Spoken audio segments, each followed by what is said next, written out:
Minha profissão é advogado, né?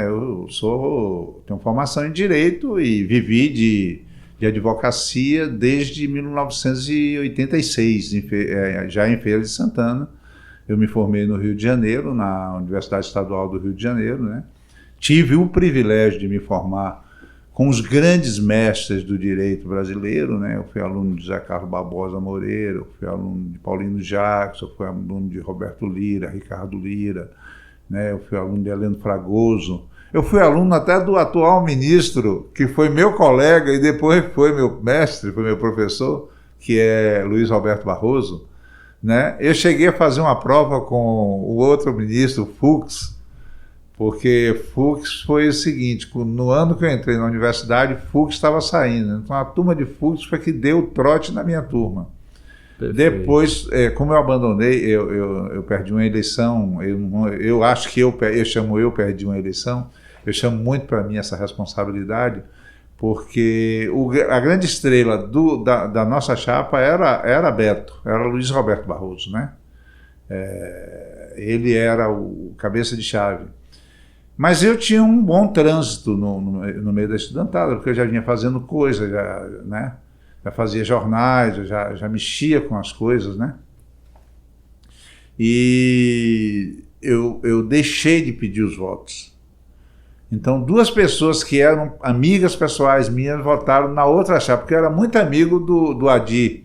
O Adi é deputado federal também hoje pelo PT.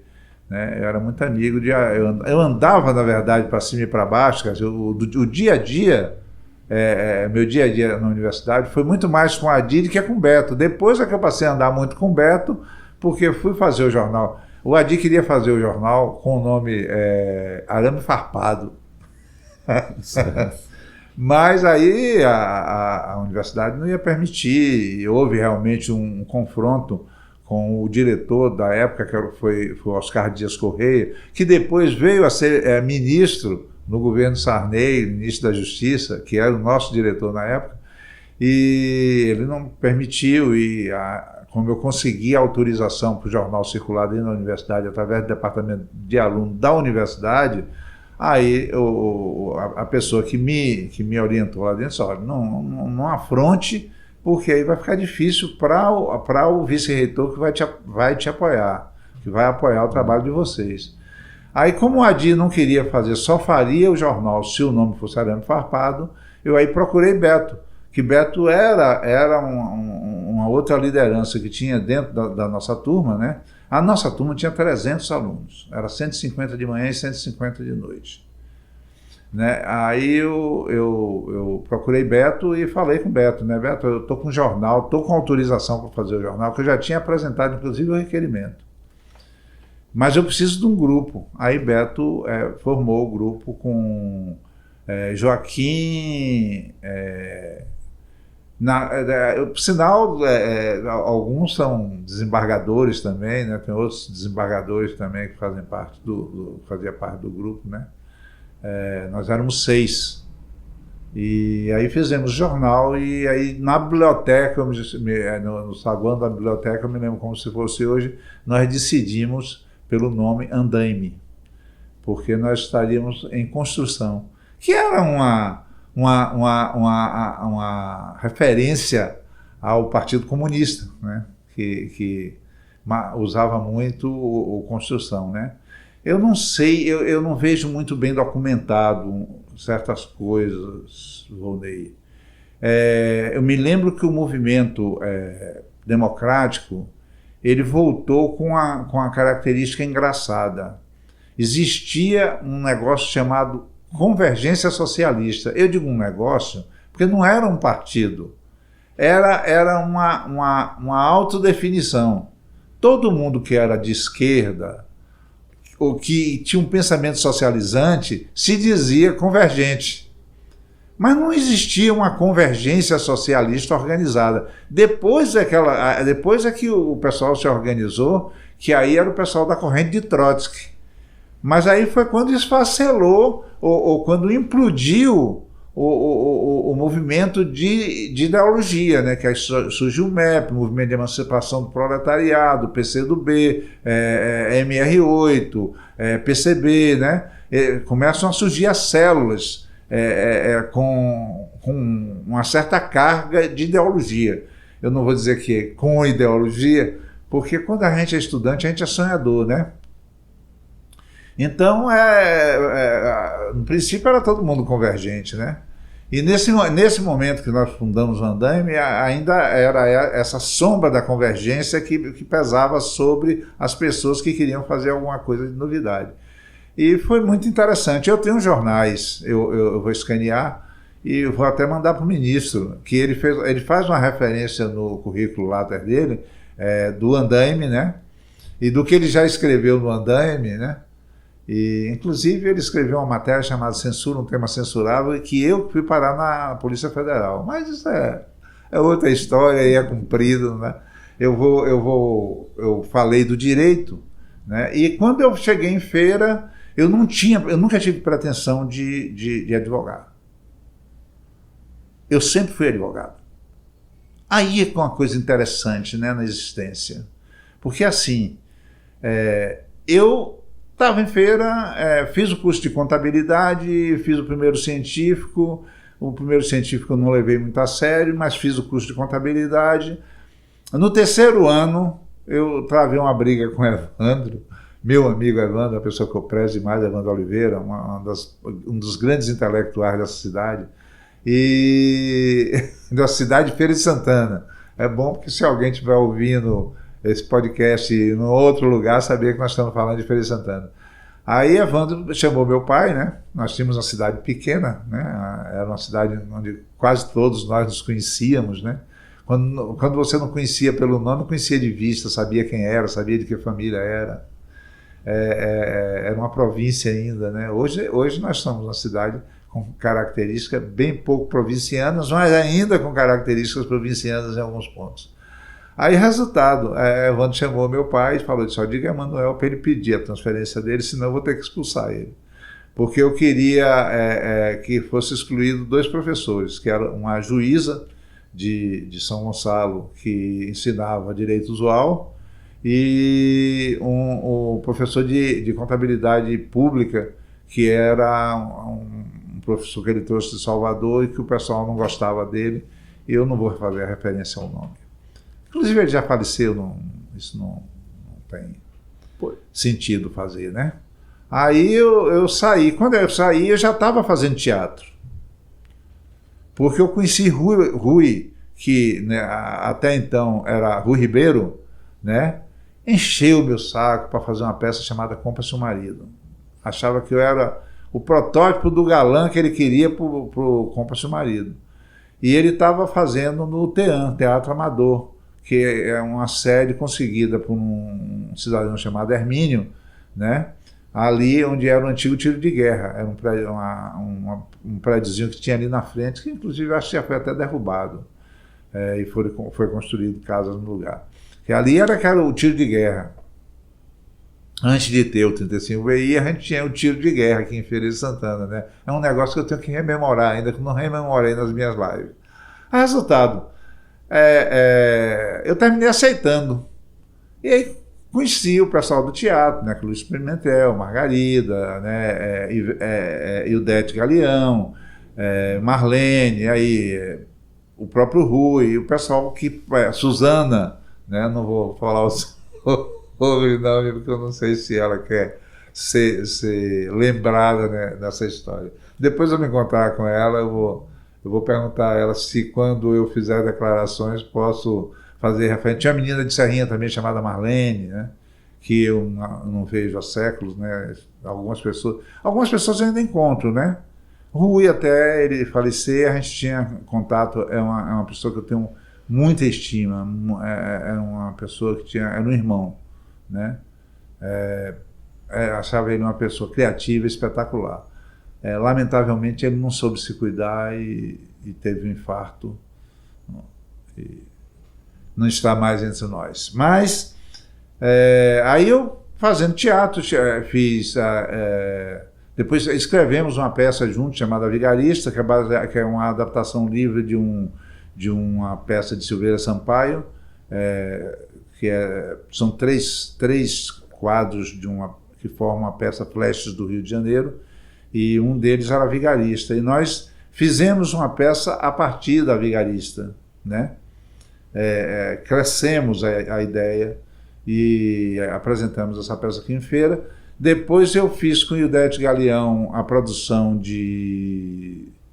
Coelhinho Pitomba, mas eu não fazia parte do elenco, né? O elenco era Luiz Pimentel, Zé Andrade e mais a filha de... Não. Tinha uma menina que eu não estou me lembrando, Tânia, eu acho, e tinha mais uma outra pessoa que não está me ocorrendo agora. E eu fazia um prólogo, eu fazia um palhaço. E eu brincava com as crianças. Foi uma forma que eu achei, porque eu fazia a produção da peça, eu ia de escola em escola e distribuía um papelzinho, né? um bilhete, uma papeleta que dava direito a um desconto no ingresso. Não, tudo era devidamente planejado. E tinha sorteios. Eu me lembro muito do seu Augusto Pimenta, né? Que tinha a Casa Pimenta aqui, a primeira loja de variedades, né? Que tinha em Feira de Santana, ali na Salles Barbosa. E ele era uma pessoa fantástica, viu? Seu Augusto ele tinha muito boa vontade. Então ele dava bolas, bonecas e tal, para a gente fazer torneio. Então eu fazia desfile com as meninas, pontinho, né, que a gente chamava de pontinho, né, embaixada, a gente chamava de pontinho, concurso de pontinho em cima do palco. Eu vestia de palhaço, fazia isso, que era uma forma de atrair. A peça estava invariavelmente lotada no Teatro Margarida Ribeiro. Nessa época, o Teatro Margarida Ribeiro era na Rua Carlos Gomes, ali, aquela rua que sai de frente do tênis, né? Aí, terminando esse trabalho, eu ainda cheguei a ensaiar Os Inimigos Não Mandam Flores, de Pedro Bloch, eu e Margarida. Mas, honestamente, eu comecei a achar feira pequena para mim. Isso é uma estupidez cometida por todo adolescente, né? Você acha que o lugar onde você vive é pequeno para você, né? E você começa a se incomodar com pequenas coisas que, na verdade, não têm grande importância. E aí, arrumei as malas e eu já tinha ido para o Rio de Janeiro em 1971, já conhecia, tinha me apaixonado pela cidade, tinha ido a São Paulo também, mas me apaixonei pelo Rio de Janeiro. O Rio de Janeiro é uma cidade linda, enche os olhos mesmo de qualquer pessoa. Tem uma vida cultural maravilhosa, eu sempre fui uma pessoa muito ligada à cultura. E aí eu fui para o Rio tentar fazer teatro, né? Me hospedei na casa de uma feirense que era casada com uma pessoa que eu passei a chamar de tio também, né? Que era Terezinha Pium dos Santos, né? Afrânio Santos, que me trataram como um filho, né? Eu morei com eles uns 8 meses e me trataram como um filho. E eu fiquei lá e lá eu conheci o grupo Roberto Duval Produções e comecei a fazer teatro. Depois eu me desencantei um pouco com a competição que havia dentro do teatro, né? Era um ambiente muito competitivo e as pessoas falavam mal uma das outras. E eu tinha uma certa pureza, assim, eu fazia e gostava do que fazia. Eu era um ator, né? Eu era um ator. E quando eu, às vezes, saía de cena, a reação do público me enchia de vaidade, me enchia o coração de alegria e tal.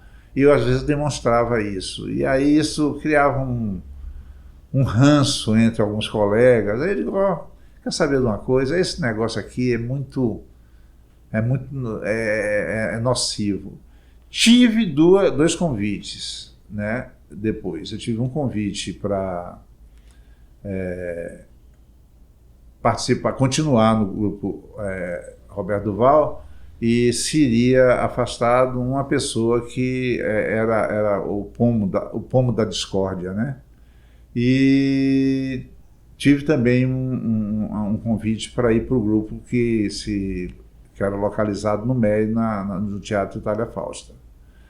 Com vantagens. Mas sabe quando você entra na fase do desgosto?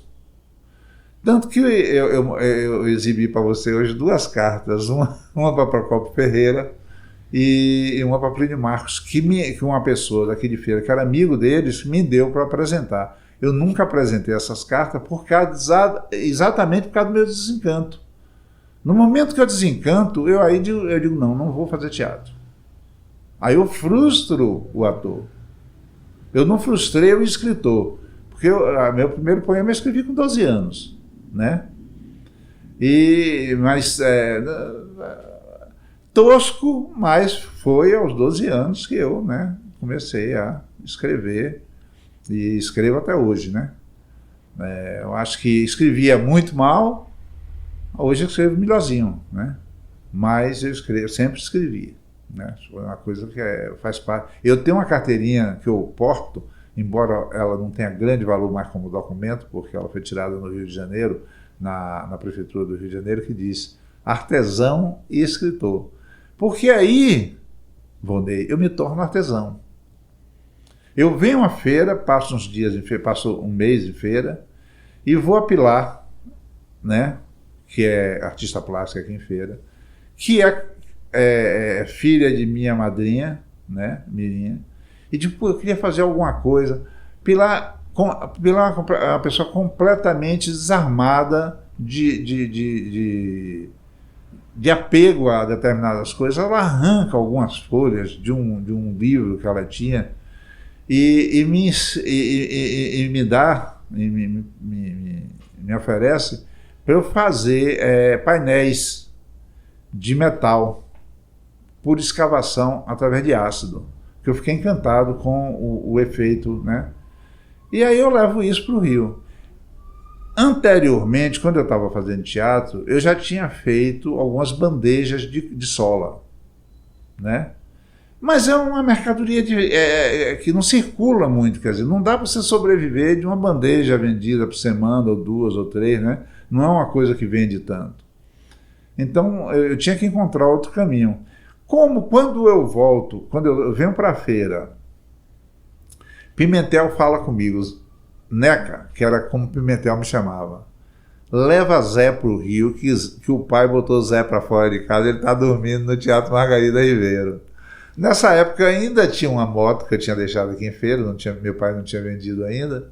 Eu vou ao Teatro Margarida Ribeiro, bato na porta, Zé Andrade vem, abre, né?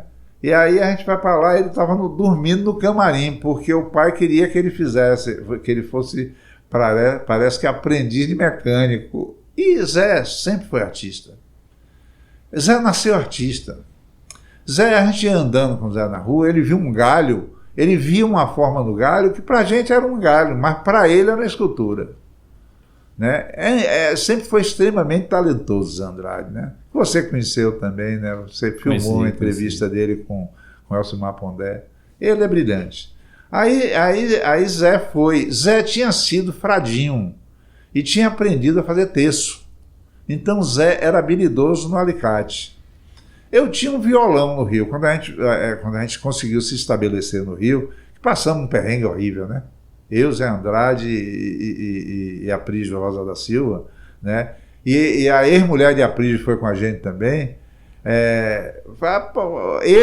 Eu não passei perrengue, porque eu estava na casa de tia Terezinha e tio Afrânio, e lá eu comia, bebia, não tinha, né?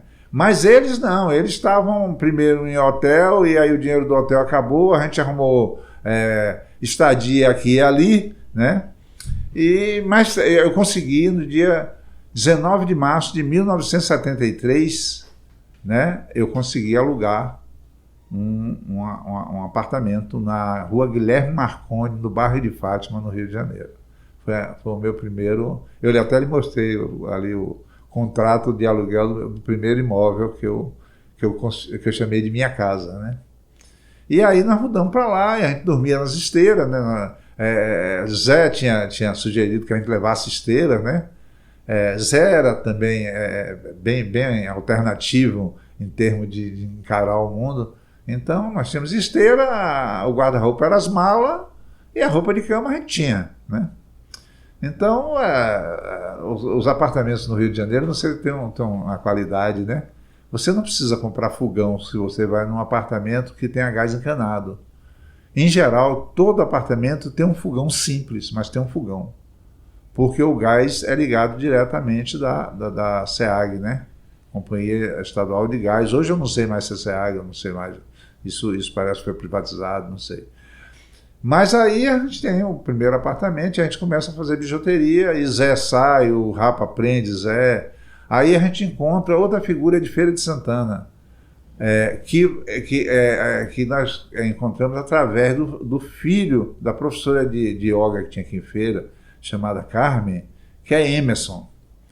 Emerson não tinha onde ficar, estava dormindo de carona num pensionato com Tairone, que era guitarrista de uma banda que tinha aqui em Feira e que estava no Rio para tentar também a carreira artística. Mas nesse período você já se denominava, ou se constituía como você, nos bastidores aqui você disse que levava uma vida de hippie.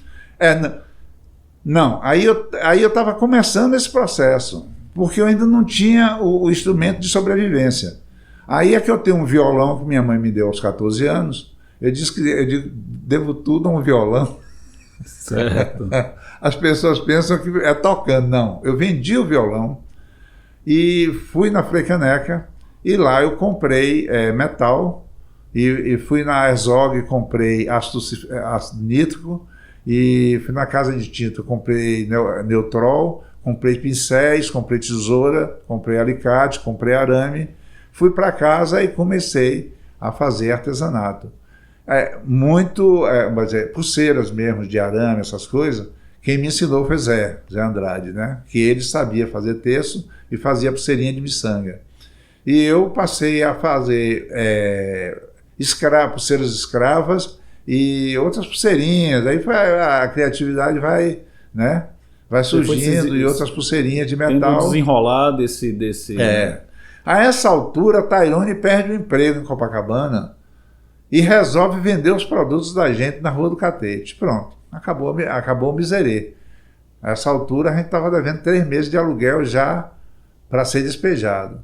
Mas, como o universo conspira a favor dos inocentes, são as 3 semanas que Tairone estava vendendo feito água, porque como eu fazia escavações, né, em metal e botava nome de pessoas, que foi uma sugestão de Tairone, faz com nomes. Aí eu botei Maria, Joana, aqueles nomes mais comuns. Ele começou a pegar as encomendas em um dia para entregar no outro, né?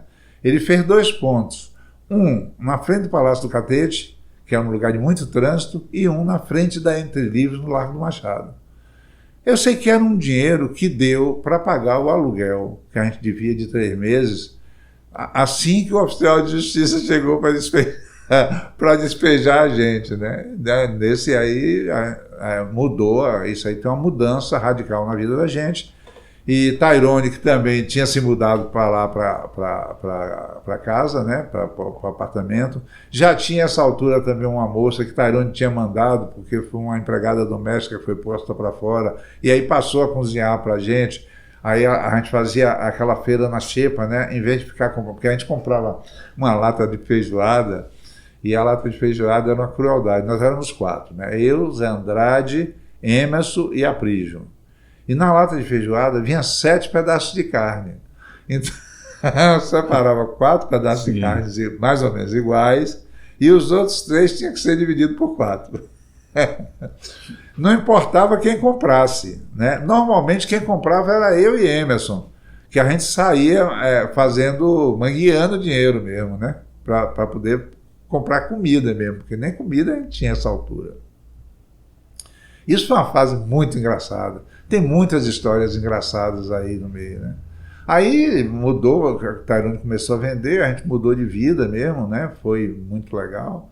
E o vestibular para direito? Aí o vestibular vem isso foi em 74, o vestibular vem no final de 75, depois que Pimentel também já tinha ido para o Rio. Quer dizer, Zé Andrade já estava morando no apartamento dele de Santa Teresa, eu estava morando na Praia do Flamengo, né? Eu já tinha tido um relacionamento que eu costumo chamar de casamento, né? Com uma moça chamada Lúcia, e estava morando, né, quando eu fiz o vestibular, eu estava morando com Pimentel, né? Eu e Pimentel, e Luscar, né? Eu terminei, eu tinha abandonado o curso de contabilidade, consegui voltar para a escola e terminar o curso de contabilidade nível médio, né? Eu sou contabilista. Nunca peguei o diploma, mas sou contabilista porque eu me formei, colei grau, né? Eu tinha até fotografia, eu não sei onde estão essas fotografias, não sei onde está esse material. Aí, resultado, porque quando eu vim em feira, aquele negócio, o filho perdido, né? Meu pai chegou uma certa feita no Rio de Janeiro, eu estava vendendo no Largo Machado, ele chegou com minha mãe, nesse dia foi um dia muito, muito difícil. Aí ele olhou e disse, eu compro a banca toda. Quando eu olhei, era meu pai.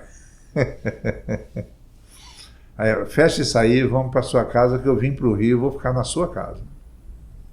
E sua reação aí, como é que o pai chegar com a mãe, com a esposa, o filho naquela situação, digamos, um aventureiro? Aventureiro. Não, bora, né? A família absorveu como isso aí? Eu queria não, a família queria que eu voltasse. Você queria uma vida estável. Meu pai fez de tudo para eu não ir, né?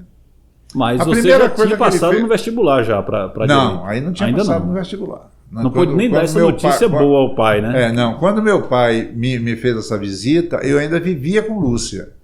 Não tinha nem Pimentel, eu tinha ido para o Rio ainda. Isso aí é porque você situar isso no tempo, depois de muita coisa, você precisa, né, parar, escrever e botar as coisas... Se rememorar é complicado. Aí, quando eu vivia com Lúcia, ele se hospedou, ficou os dias na minha casa mesmo, né? Ele tinha ido com Gilbertinho e Meire, né? Mas Gilbertinho e Meire foram para o hotel. Eles fizeram questão de ficar na minha casa exatamente para dizer, olha, eu quero que você prospere para poder me receber, já que você decidiu morar longe da gente, né? Tornou a propor que eu voltasse, que alugaria um apartamento em Salvador para eu morar e fazer a faculdade, se eu quisesse fazer a faculdade. Mas até então eu não queria fazer a faculdade, né? A faculdade é acidental. A faculdade é acidental por causa da vida. Quando eu começo a viajar e começo a sentir que o hippie é considerado pela sociedade um zero à esquerda, né? Porque tem umas coisas muito engraçadas, né? Eu estava fazendo uma feira em Cabo Frio, ao lado do Hotel Malibu, era um terreno baldio, a gente fazia a feira ali. Eram boas feiras, dava para a gente juntar dinheiro assim para viver 15 dias, um mês, você ia, passava assim um final de semana, dava para você viver um mês. É claro que você viver o quê? Ter dinheiro para comida, para aluguel, para essas coisas, né? Para o básico. Não enriquece ninguém. Eu não tinha muita perspectiva, não tinha muitos amigos ali, era todo mundo conhecido, mas conhecido apenas.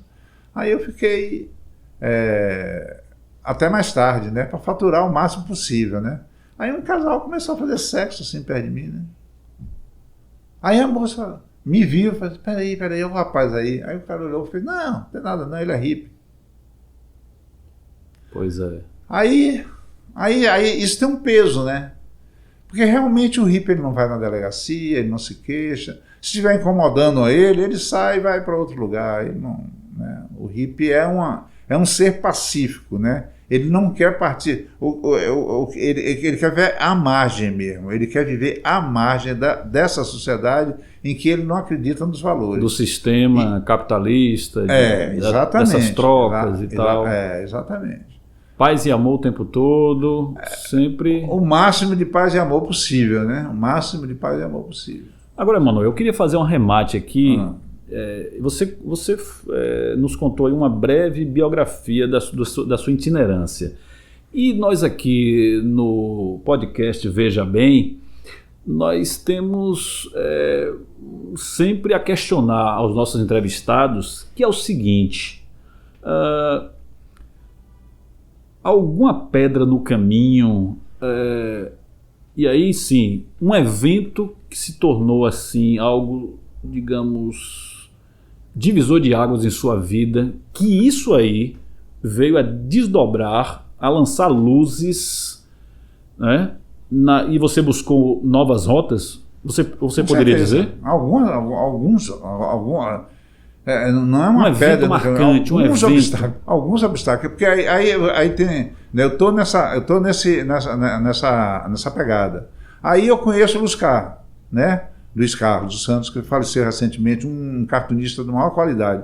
Ele não tinha onde morar e não podia alugar um apartamento no Rio por causa do nome dele, que era um nome muito simples, ele não conseguia um nada consta, foi morar lá em casa, né? E dividia o preço do aluguel, porque eu e Pimentel não estávamos mais afim de pagar um aluguel que a gente achava muito alto para nós. Aí o que é que faz? Luiz Carlos nos aproxima de Silva Abreu. Silva Abreu passa a trazer o Pasquim semanalmente para mim, né? Nesse meio tempo, começa a frequentar a casa da gente também. Eu vou apressar um pouquinho, porque senão a história é muito comprida, né? Dá vários romances. Tem uma pessoa de sua vida dá um romance, não dá um romance, dá muitos romances. Começa a frequentar a casa da gente um cara fantástico, que é meu amigo até hoje, né? Nós nos encontramos, depois que eu estou aqui em Feira, depois do Facebook, nós nos encontramos no Facebook através do Luiz Pimentel, né? Que é Apolônio Salles. Apolo, chega um dia no apartamento, eu estou pintando minhas pulseiras lá para vender no outro dia, né? Porque você pinta hoje, ela seca hoje para vender amanhã. A de vender hoje já está pronta, você aprontou ontem, né? Aí o que acontece? Eu estou pintando nas minhas pulseiras, aí o Apolônio chega e fala, vamos fazer vestibular, e todo mundo no apartamento, vamos. Parecia uma festa. E todo mundo estranhou quando perguntou a mim o que era que eu queria fazer. Eu digo, bota aí direito. Aí, direito, meu? Camarada que vende bijuteria, que é ator, que escreve, né? Quer fazer direito? Era exatamente a consequência dessas coisas à margem, que as pessoas me viam como uma pessoa fora, um ser inexistente. Eu queria entender o universo que eu vivia. Eu não fiz direito para ser advogado, eu fiz direito para ser intelectual, para conhecer o universo que eu vivia, para conhecer a formação do Estado, as leis, o que é que rege, né? Foi para isso que eu entrei para fazer direito. Dentro da faculdade, começou a sumir gente. Eu me engajei muito rápido no movimento estudantil, começou a sumir gente. Eu já conhecia Silva Abreu, já conhecia Luscar. Silvio falou, rapaz, você podia levar essas notícias para o Pasquim. E foi comigo até o Pasquim, e lá me apresentou Sérgio Jaguaribe. Aí falou com o Jaguar e tal, ele estuda na universidade, você vai ser nosso olheiro lá dentro da universidade. E me batizou com o nome Mané Freitas Estudante. Eu tenho os Pasquins aqui, né? Aí eu passei a ver todo mundo que sumia no movimento estudantil, né? Que era raptado, rapto tem fim libidinoso, não pode até se aplicar, porque alguns eram violentados, eram estuprados mesmo na prisão, mas o certo era sequestrados, né? Sequestrados e muitos foram assassinados, né? E comecei a informar. Acontece que o MEP, né? Movimento de Emancipação do Proletariado, depois eu já estava há alguns meses no Pasquim, escrevendo, inclusive ganhando algum dinheiro, né? Eu devo ter inclusive os recibos do Pasquim ainda aí, né? Que eu recebia mensalmente. Passou as primeiras dicas que eu escrevia naquela sessão de dicas. Quem fez comigo, eu ia dando a informação e Silvio foi me mostrando o formato. No final, quem me orientava era Ziraldo. Ziraldo teve muita paciência comigo para me dizer o que é que era importante você colocar numa notícia curta. Ziraldo, nesse ponto de vista, Ziraldo foi 100% comigo. Não sei se ele se lembra mais disso, tem muitos anos, né? É uma coisa de 1977, né? Então é muito difícil da pessoa se lembrar. Mas ele ficou meu amigo, né? Aliás, o pessoal do Pasquim todo, eu tinha amizade com o pessoal do Pasquim todo, eu conhecia em fio, né? É claro que tinha alguns que não gostavam de mim, né? Porque eu representava um risco e eles já tinham sido presos, né? Então, é normal que algumas pessoas se mantenham afastadas de você quando você representa um risco para ela, né? Aí eu entrei para a universidade. Na universidade tem outro obstáculo, a perda de uma eleição, que eu achei que a culpa foi minha, né? Por 2 votos. Nós perdemos por 3 votos. Só que eu tinha 2 amigos, quer dizer, um amigo, ele e a mulher estudavam lá, e ele votou em mim achando que eu estava com a Adi. Ele votou em mim, na chapa de Adi, achando que eu estava com a Adi, mas eu não estava com a Adi, eu estava com o Luiz Roberto Barroso. Se eles e a mulher tivessem votado com a minha chapa, a gente tinha ganho por 1 voto. Está entendendo? Aí eu fiquei muito chateado comigo, porque eu fui displicente. E aí abandonei a faculdade e fui fazer um jornal de bairro chamado Veículo. Aí eu deixei, eu continuei fazendo bijuteria, mas a essa altura tem uma outra história, que eu passei a ter um ponto no Pão de Açúcar. E passei a ter uma vida muito confortável. Porque o Pão de Açúcar tem dia que sobe 8, 10 mil pessoas. E eles estão procurando uma lembrança. E nessa época eu consegui fazer algumas bijuterias que eram uma lembrança, né? E vendia muito bem. Tanto que eu botei 2 vendedores, um trabalhava um dia, outro, botei 2 pessoas para me ajudar na fabricação, né? E em 1981 eu volto para a universidade contra a vontade de alguns reacionários da UERJ, né?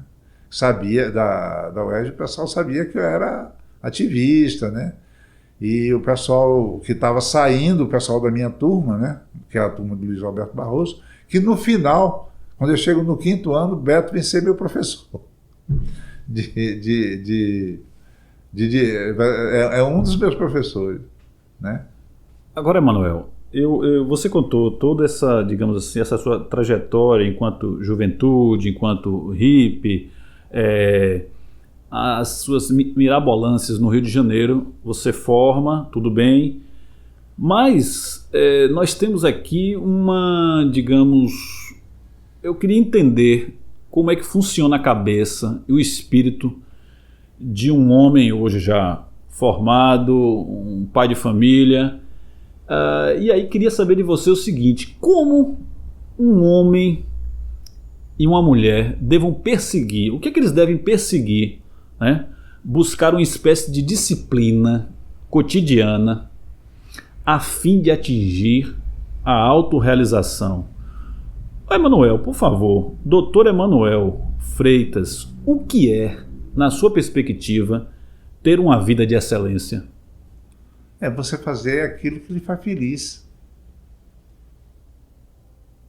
A vida é a busca pela felicidade. Uma vez eu falei isso para o Albertino, ele riu. A vida é a busca pela felicidade. O que é a busca pela felicidade? Não é você correr atrás de dinheiro, não é você correr atrás de sucesso, não é nada disso. É você correr atrás de fazer uma coisa que te faça feliz. Olha, eu estou com o escritório fechado, mas eu adoro ser advogado. Eu gosto de ser advogado. Eu continuo com uma advocacia até robusta, porque eu tenho uma clientela que ainda prefere trabalhar comigo, né? Eu gosto muito da advocacia, mas vou advogar pouco, porque acho a advocacia hoje no Brasil sucateada, perdida. A OAB perdeu a direção, mas eu não vou comentar sobre a OAB aqui, não é esse o objeto, né? Acho que a justiça também está mambembe, ela não se ajustou ainda, ela sofreu uma mudança muito brusca, a sociedade cresceu demais. Como Feira cresceu e você tem dezenas de bairros sem esgoto, sem saneamento básico, sem condições dignas de uma pessoa viver, a mesma coisa é a justiça, né? A justiça tem muito mais conflitos do que juízes para julgar. Olha, eu acho que nós estamos assim, e nós tivemos o quê? Uma explosão de faculdade de direito no Brasil inteiro. Você forma não sei quantos mil advogados, absolutamente despreparados, a maioria. Tem bons profissionais. Em tudo é isso, né? Vai dizer, medicina... Inflou o mercado. Eu estava falando eu chamo a era... Eu não vou falar no podcast. Certo. Né? Mas o que é que acontece? Eu estou com um braço defeituoso de uma queda, não é aparente, mas eu não posso fazer todos os movimentos com ele, por um diagnóstico mal orientado. Eu vi uma moça numa batida de moto aqui, ir para o hospital, ter alta e morrer em casa de hemorragia interna. Brincadeira, uma coisa. Tá entendendo? Não, mano, eu já vi a pessoa arrancar o dente são e deixar o doente lá. Tá entendendo? Isso na medicina. Mas não é na medicina só que acontece isso. Na medicina está acontecendo muito. Isso é grave, porque é a vida das pessoas. No Você direito. falou da sua visão, né? Do olho. Eu perdi um olho. Barbeiragem de um profissional. Eu não enxergo pelo olho direito. Né? E não tenho como processar a clínica, porque nenhum outro médico me dá um laudo. Aí eu tenho que entrar, corporativismo e tal. Exatamente, entrar e correr o risco de ter uma indicação de um perito. Olha, eu entrei com ação contra a Coelba e levei mais de 2 anos para achar um perito que fizesse uma perícia a pedido do juízo, e ele veio de fora. Ele teve que vir de outra cidade, porque os peritos locais que cobrem essa área de eletricidade não querem fazer nada contra a Coelba, porque se ele fizer, ele perde o manancial de trabalho dele. Ele passa a ser contraindicado. Uma rede, né? Uma rede Tá entendendo? Não é uma rede, não. Nós estamos na mão de quadrilhas. Rapaz. Infelizmente, a gente não pode chegar aqui. Eu não estou no Viva Feira. No Viva Feira, o Viva Feira não é crítico. Mas Emanuel é uma pessoa que tem uma visão crítica da sociedade. Para quem não sabe, estejam lá, acesse o Viva Feira, que é um site aqui cultural que trabalha com a cultura em Feira de Santana, não é? E que tem na sua, digamos assim, ponta de lança o Dr. Emanuel Freitas. Então, o Viva Feira, ele está deslocado? Como é que? Não, o Viva Feira está vivo, né? Eu consegui salvar o Viva Feira com as lives, né? Eu faço 3 lives por semana, segunda, terça e quarta, né? Segunda-feira eu entrevisto um feirense, um artista, tá entendendo? Na terça-feira tem um sarau poético que tá bombando, né? Tá realmente tendo muito boa repercussão. E na quarta-feira eu agora estou fazendo entrevistas com bikes, né? Buscando marcar uma trilha de passeio para São Roque, que eu fiquei encantado com São Roque, né? E São Roque tem dois tipos de trilha, né? Na verdade, na ida você já tem 2 tipos de trilha. Você tem uma trilha que é no asfalto, que não está marcada, mas que a prefeitura devia fazer a ciclovia ali, e você tem uma trilha que são alguns atalhos que são de terra, que criam uma dificuldade maior e que alguns pedaleiros adoram, que é exatamente andar nessa trilha de terra. E quando você chega em São Roque, na continuação tem uma floresta que é particular, mas tem uma parte que eles permitem uma trilha, que é uma trilha de maior dificuldade para ciclistas master, ciclistas mais treinados. Vou começar a funilar agora para buscar realmente entender o que é que gravita a vida do Dr. Emanuel Freitas a nível das emoções. E aí eu gostaria de entender, como iniciando essa conversa mais intimista, qual ou quais personagens te inspiram como modelos de ensino e superação? Eu não tenho modelo. Eu não tenho ídolo. Tá entendendo? Né? Eu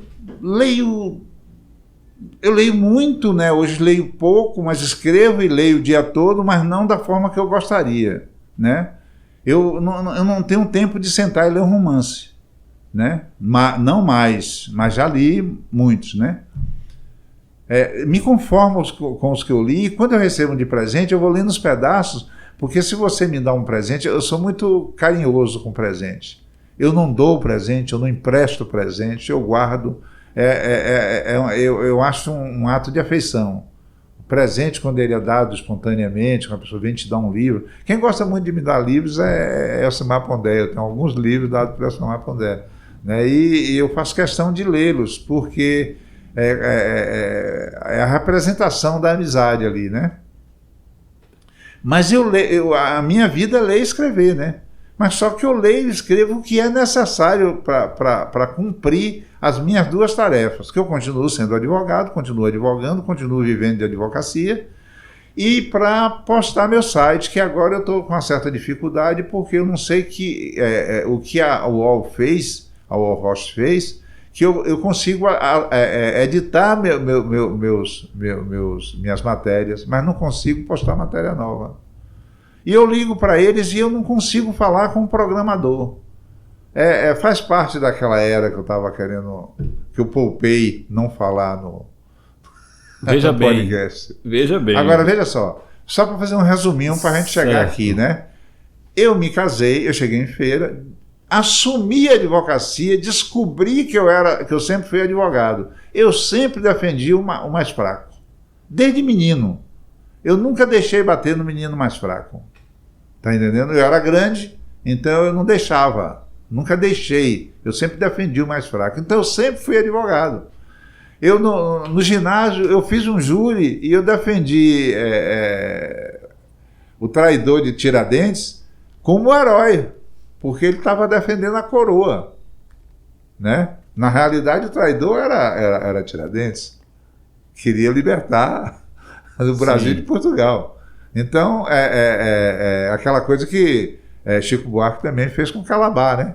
Calabar, ele é o desafio da traição, né? Calabar era herói ou era traidor, né?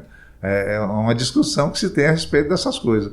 Resultado, eu venho para a feira e aí, por provocação de meu pai e um pouco do de meu irmão também, que ficavam dizendo, um rapaz com nível superior, não quer nada com a Hora do Brasil. Quando eu vim para a feira, eu falei com meu pai o seguinte, eu liguei para o meu pai, por que eu vim para a feira, por que eu parei com a bijuteria, teve também um gatilho. Todas as mudanças na minha vida teve um gatilho.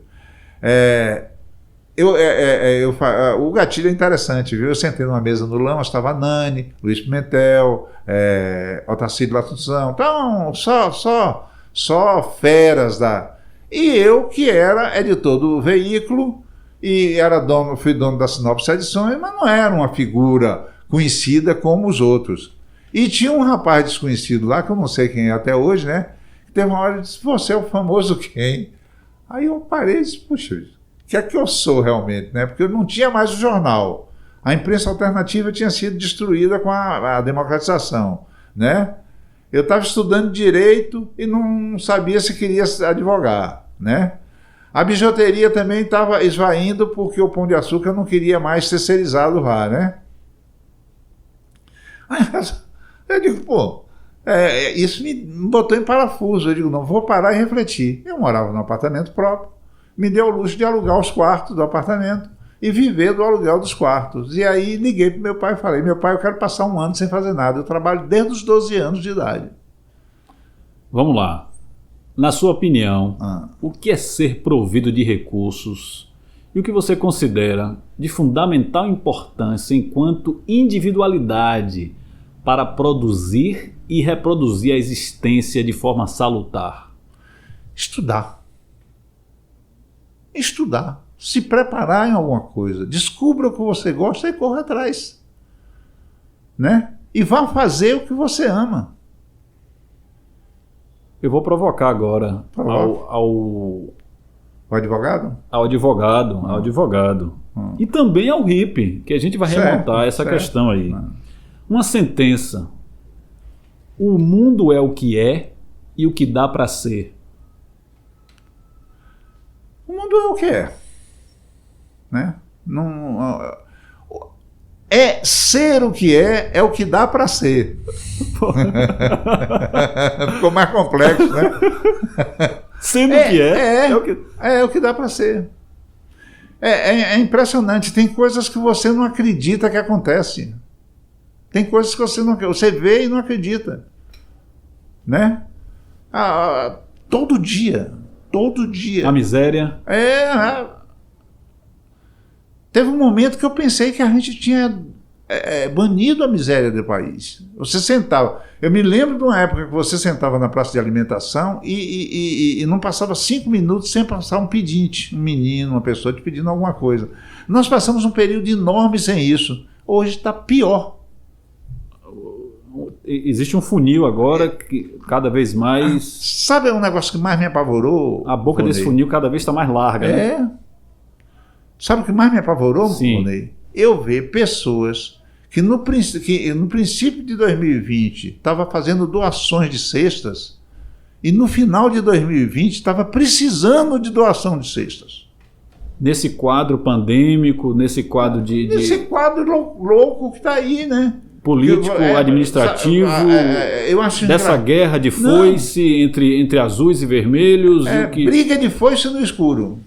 Eu acho engraçado, Rodrigo, que a televisão desinforma, às vezes mais do que informa. O camarada chega no final do ano e fala: a oferta de empregos aumentou. Não aumentou, não. Normalmente, todo final de ano, você tem uma oferta de emprego maior por causa do Natal. Então aumenta-se a produção de coisas, aumenta a venda de coisas, o comércio absorve muita gente. Isso não é aumento, isso é artificial. Porque quando chegar em janeiro, a maioria dessas pessoas vão ser demitidas. A gente tem que botar os pés no chão. Eu me pergunto espuma, o que na realidade, foi... né? Uma espuma, uma cortina de fumaça, né? É uma cortina de fumaça. Então, essa estatística é mentirosa. Ela é enganadora, não é essa estatística que tem que ser feita. E a mídia televisiva, a grande mídia... A coberta porque ela precisa da publicidade do governo, então ela não vai bater de frente. Tem sempre o cala-boca, né? Com certeza. Pois bem, Manuel. E aí, olha, um dado interessante aqui. Há algo no mundo que você detesta, que não compreende e lhe tira do sério? Tem, muito. Uma guerra como essa que você está vendo aí, a invasão de um território, desrespeito à autodeterminação, né? Eu gosto muito de dizer que eu sou um defensor da autodeterminação. Eu sou a favor dos jogos, liberem os jogos, liberem as drogas. Por que é que o cigarro praticamente acabou? Educação. Sim. Você vai acabar com a droga? Com educação.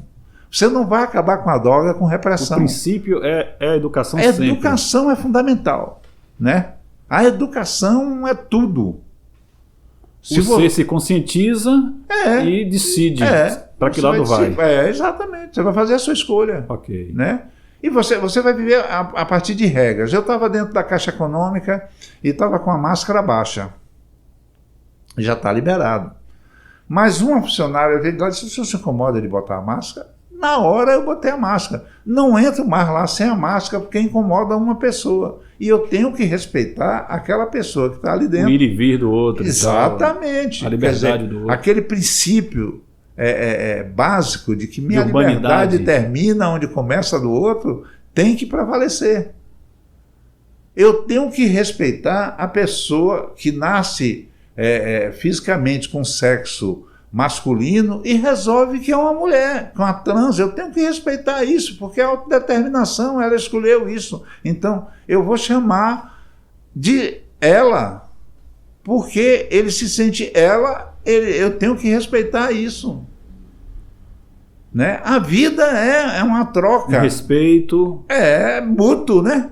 Eu respeito ela e ela me respeita. Perfeito. Né? Eu não vou querer modificar ela e não quero que ela tente me modificar. Está entendendo? Então aí, já estamos chegando às, digamos assim, às partes finais do nosso podcast aqui. Fique à vontade, eu falar comigo mesmo. Qual a mensagem que você daria, né, para quem está nos ouvindo agora? Propósito de vida. Rapaz, propósito de vida é fazer aquilo que você ama. É a melhor forma de você ser feliz. Quando você faz aquilo que você ama, você vai ser uma pessoa feliz. Tem um mantra para você dizer todo dia de manhã. Todo dia de manhã, quando você for lavar o rosto e você escovar os dentes, olhe para você e diga todos os dias, sobre todos os pontos de vista, vou cada vez melhor. Fale isso 10 vezes, depois saia para viver a vida. Porque isso é fundamental. Você se amar, você fazer o que você ama e você acreditar que vai melhorar todos os dias. Porque a vida é para isso, é para você melhorar todos os dias. Ok. Então, um sonho que gostaria de ver concretizado. Ave Maria, é muito difícil. Não ver fome. É utópico esse sonho aí que está guardado? Não ver fome no mundo. Não ver fome no mundo. Não ver fome no mundo. Isso é possível, doutor Emanuel? É sim. É sim. É sim. É uma questão de vontade política, de vontade política e de consciência social. Se o povo resolver que vai colocar no poder pessoas que tenham esse sonho, acaba. Isso começa pela política, pelos homens... Começa pelo povo.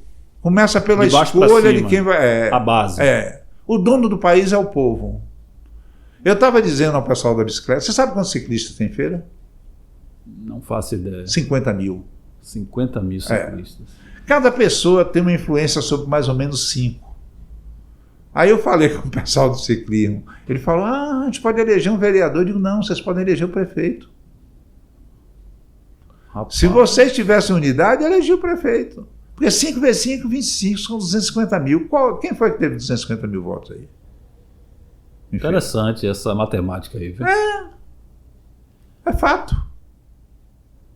O que esperar do futuro? Quais as perspectivas do viver no século XXI? Ave Maria, eu sou um otimista. Eu adoro tecnologia. Eu estou louco para ver o 5. 5.0. Tá entendendo?